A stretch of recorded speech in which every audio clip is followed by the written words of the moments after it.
You are Locked On Bulls Postcast, part of Locked On Sports Chicago on the Locked On Podcast Network.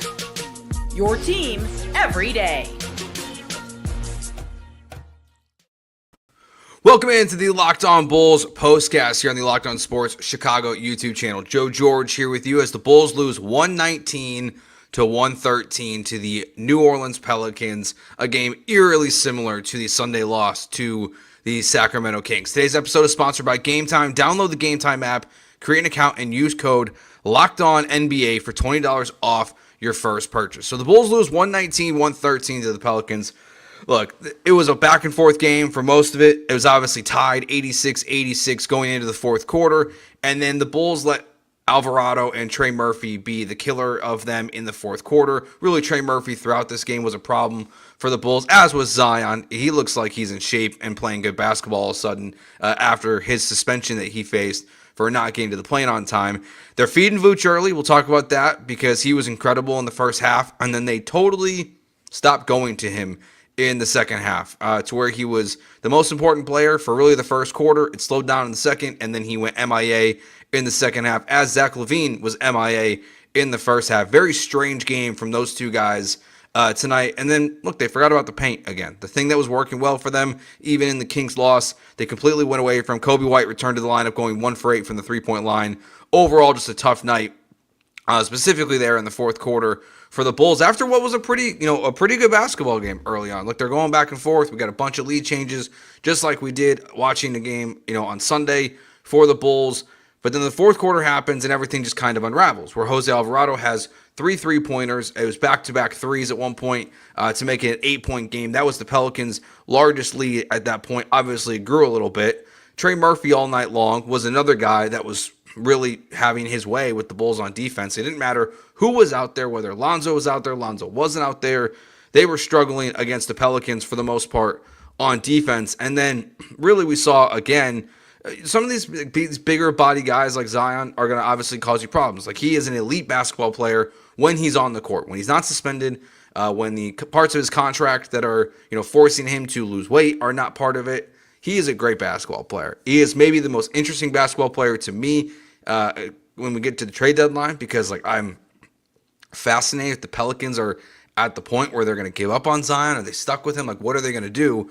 But look, it was just, this is where, again, we saw what the Chicago Bulls are, which is not a serious basketball team. They're a mid basketball team. They are a team that is a couple games below 500. They're going to go be competitive in these games where you've got the Kings and the Pelicans. Both, the Pelicans were supposed to be a good basketball team. They're not supposed to be 9-32. They're not. I didn't even realize they were 9-32 the way they played tonight. They've been at a brutal season. But this is just one of those games where you can't close.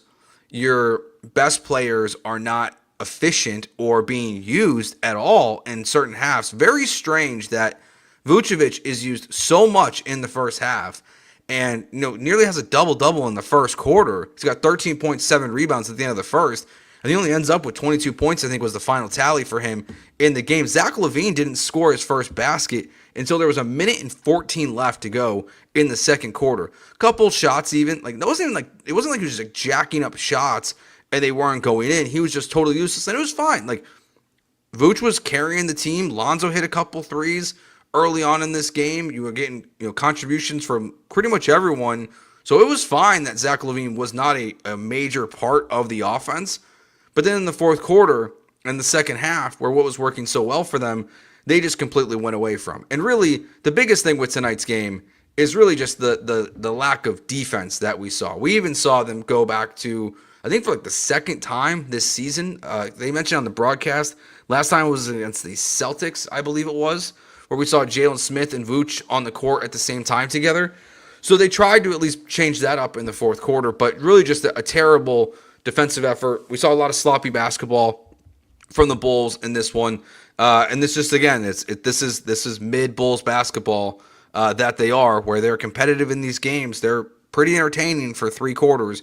And then in the fourth quarter, they just totally let it slip away from them, and they lose by 6 points. And a game that, frankly, just like Sunday, I would say, they should have won Sunday's game. They should have won this game Sunday comes down to an inbounds pass that really was the nail in the coffin for the Bulls tonight. It's just Alvarado and Trey Murphy really just all over the place for them offensively for the Pelicans. And look, this is another sloppy performance as we saw as well. The Bulls had 15 turnovers. And turnovers are one thing. Like the Pelicans had 10. They had 10 turnovers in this game, but the Bulls didn't take advantage. They only had 11 points off those turnovers. The Bulls gave up 28 points off of turnovers. That's brutal. That is a brutal night for the Bulls to have that many turnovers. It's just totally reckless basketball. The shooting performance went down again, 32% from the three-point line. Just a really bad effort all around there in the fourth quarter and just throughout the game to let a team like that have, be tied 86-86 going into the fourth quarter. And their largest lead for the Pelicans was 16. That's tough to end the game in the way they did. So they just let this one get away from them. It's just bad defense, sloppy basketball.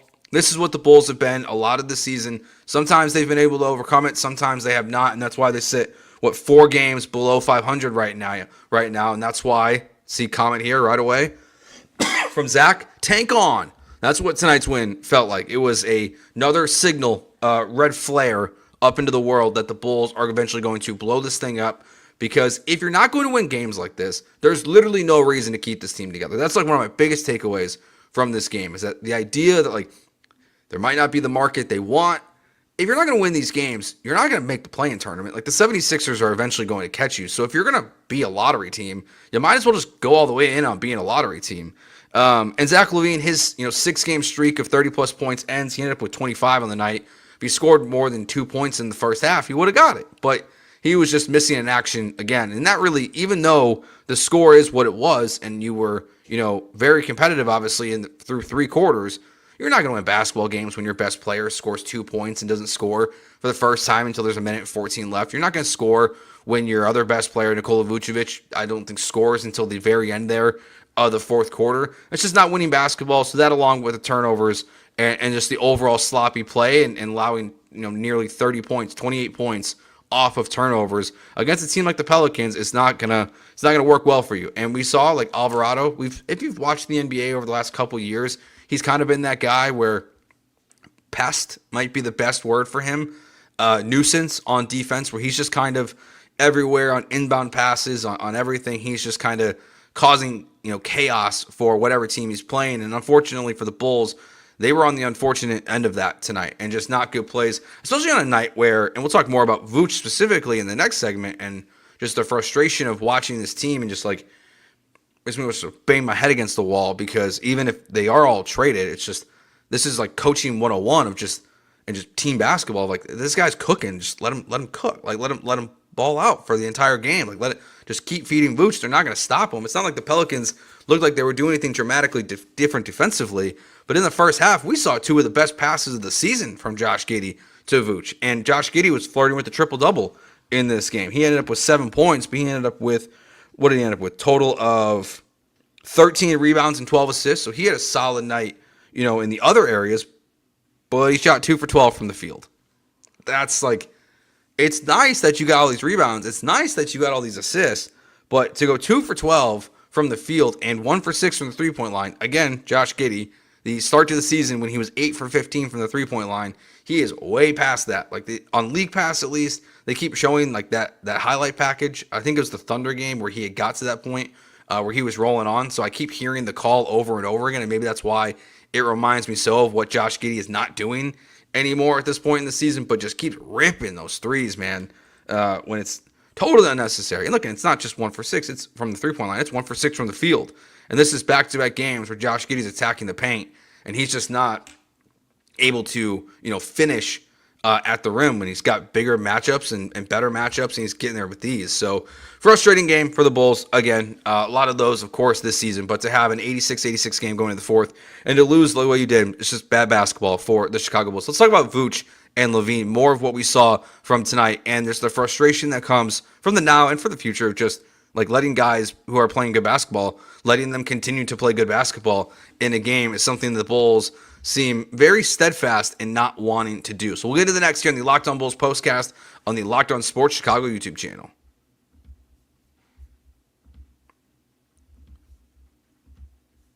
Today's episode is brought to you by WayFair. After the holiday hustle, there's nothing like giving your home a little TLC. I always find that decluttering and refreshing my space helps me get back into a routine. Whether you're tidying up, clearing out, or just want to give your space a new look to start the year, WayFair has everything you need all within your budget. We're looking at new couches. We're looking at a bunch of stuff. We're going to be moving at some point this year. WayFair is going to be the way we go. The free and hassle-free delivery, even for the large items that they have. WayFair site is easy to navigate, and I found everything that I need or will need in no time. Give your home the refresh it needs with WayFair. Head to wayfair.com right now. That's WAYFAIR.com. WayFair, every style for every home. So Vooch is incredible to start this game, right? He ends up with 9 of the first 14. So it's not just like it's a slow burn. He's immediately out the gate dominating the New Orleans Pelicans. The Bulls early on, right away, I could tell. It's like they're up 7. Zach LaVine hadn't taken a shot yet. He hadn't scored at one point, and it's 33-29 after the first quarter. Nikola Vucevic has 13 points, 7 rebounds, a great block on CJ McCollum, maybe one of his best plays of the night, and obviously he had a lot of them. But he has a dominant, first quarter and first half of basketball. He only ends up with 22 points. He did get his, patented double-double, 22 points on the night and with 15 rebounds. So he was all over the place. But Zach LaVine doesn't score. And in the second half, it's all Zach LaVine and it's no Vooch. And this has been a trend that we saw with DeMar DeRozan and Zach LaVine, and that we've seen a lot as well with Vooch and LaVine. Typically, it's obviously not to like the extreme that we saw tonight where, we might have nights where Vooch has 10 and LaVine has 6. Or Vooch has 13, LaVine has 5, or vice versa in the first half. And then that kind of script flips slowly, but they end up pretty balanced on the night. And yeah, they do end up balanced on the box score in this one. But just to have someone dominating in the way that Vooch is in the paint, and then to completely go away with it. And yes, they outscored the Pelicans in the paint tonight. I think it was 58-50 was the final in the paint there. So yes, those are all, that's a good thing. But to have him have the half that he did, and then just to completely move away with it, is one of the more baffling things about the Bulls for me this entire season. And it goes back to, like I said, it goes back to last year with DeMar DeRozan, where DeMar LaVine would really be going and then they would vanish. And we see it from Zach LaVine too, where he is really good in quarters and halves, and then in other halves and quarters in these games, he's poof. He's gone. He's not taking shots. And that's where, yes, I've said multiple times, this is the best version of Zach LaVine we have ever seen. There are times where in, certain games, and tonight I would say it's not one of them because you were good in the first half without his performance, where I feel like he's a little too passive. And even a night where, but just have no shots, to be really no threat on the court and not even putting the ball up in the air. It's just strange. It's just strange that it was such an extreme on both halves of where LaVine and Vooch are and are not involved. I don't quite understand. And yes, these guys are going to be traded most likely. It is the reality where we are all facing as Bulls fans, is that they are going to tank, they are going to bottom out, and these two guys being traded are a huge piece of that. But for the long term, it is something that I don't like to see for the future of the Bulls. That when you think about these guys who are just totally unused and then used to full capacity in halves, think of it if it's next season or the second half of the season. And what if it's Modest Buzelis, who had a couple nice moments in tonight's game against the Pelicans? If he's cooking in the first half, I just want to see what this kid can do on a night where Kobe White, now he's always going to get his. Feels like he feels immune to this almost either way, where if he's bad, he's going to keep shooting. If he's good, he's going to keep shooting. But it just shouldn't be this way. It just should not be this way, to where your best players on the court are so actively and then inactively involved on offense. It's frustrating. I don't get it. I don't understand how it keeps happening. I don't understand how there's not a timeout when Billy Donovan is not just hey, why don't we just go back to what was working? Even if the Pelicans are doing something differently in any capacity, I didn't even feel with Vooch specifically, I didn't even feel the effort to get him the ball, the emphasis, I would say, is a better way to put it. The emphasis felt to get him the ball was totally gone. And just, that is a conscious decision that the team, the players, the coaches are either doing or ignoring. And that's what it felt like tonight, where they're just yeah, he's killing it, don't care. We're going to totally pivot in the rest of the game, and we're going to go away from Vooch. And even though it helped us in the first half so much, we are just going to pretend like he's not out there. He's just going to be a warm body getting rebounds for the Chicago Bulls tonight. So I just don't get it. I don't get how it keeps happening. I don't get why it keeps happening.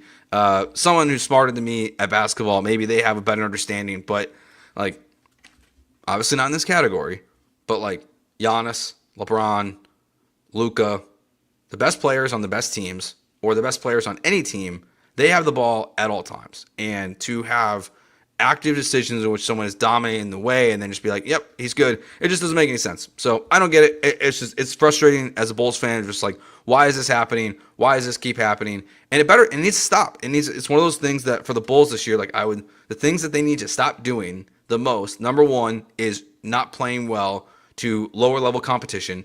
Even if they've been banged up, the Pelicans record is what it is. Like, they're a terrible basketball team this year versus you're a mid basketball team this year. And yes, Zion's back, as we've pointed out here on the show, but just to play down to your competition, to not close well in these games, as we've seen the last two games now for the Bulls, and just having bad fourth quarters and bad, final 2-minute stretches like we saw more specifically in the Kings game, and then to have players that are playing good basketball and to not use them. Those are the things that need to change the most about the Bulls, just like fundamentally, with or without these core group of guys on the team. And maybe like the first one of playing down to your competition, maybe that changes when the Bulls are the down competition a lot of the times. Like maybe when there are, when Vooch and LaVine are potentially not there, maybe and they're not there to be fed on a consistent basis.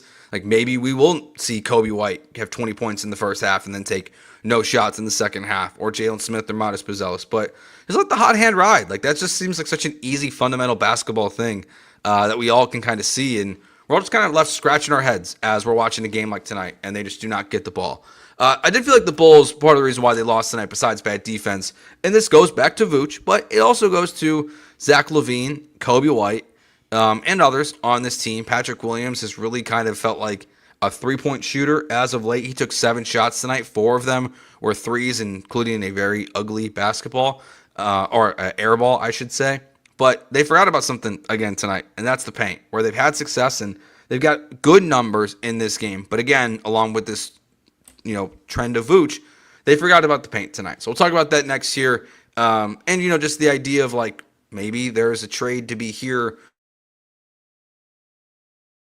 with the Pelicans. I know that was a discussion on the Locked On Bulls YouTube channel today, which if you haven't subscribed to, make sure you do, whether it's their YouTube channel or their audio feed, where our audio drops as well after the game. But if this is a potential trade partner we could see for the Bulls, like I think there actually is some potential moves that could be made for one of these two teams for sure at the deadline here. So we'll get into all that next here on the final segment of the Locked On Bulls postcast on the Locked On Sports Chicago YouTube channel.